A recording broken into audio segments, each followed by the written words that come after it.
The monk discovered a terrifying thing. A huge wave appeared on the horizon and even submerged the world's highest mountain, Mount Everest. This meant that the height of the wave exceeded 9,000 meters. Faced with this desperate scene, the monk did not choose to run away but bravely confronted the tsunami. He sounded the final alarm bell, reminding humanity that the end of the world was coming. Meanwhile, in a small town in the United States, a family was about to enjoy a delicious breakfast when suddenly a disaster occurred.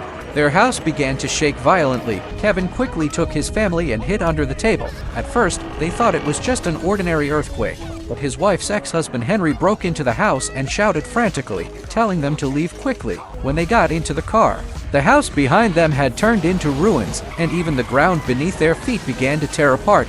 Then the ground undulated like waves, and many people were swallowed up by it. Henry pushed the car to the maximum speed, but disaster never caught up with him. Just when Henry thought they had escaped danger, a car stopped in front of them. The drivers were an elderly couple. They had no idea what was going on and drove slowly as usual. Henry could only drive towards the green belt. Fortune favored Henry again. In the next second, the old couple's car crashed into the rising road. Henry continued to run away.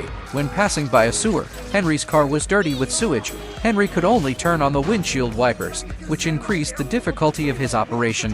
Henry wanted to take the highway, but when he saw the scene of the highway beside him, Henry gave up the idea because the highway was collapsing and many cars had fallen into the cracks in the ground.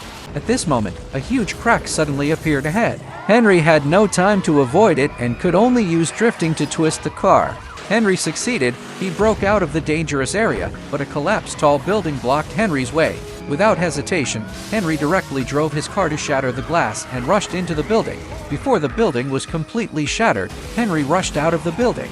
They once again defeated death. They finally arrived at the airport. The planes here were still undamaged. Kevin used to be a pilot. They started a plane. As soon as the plane started, the runway behind it began to collapse. Fortunately, the plane still took off smoothly. Kevin's family successfully escaped the disaster, at least for now. That's the case.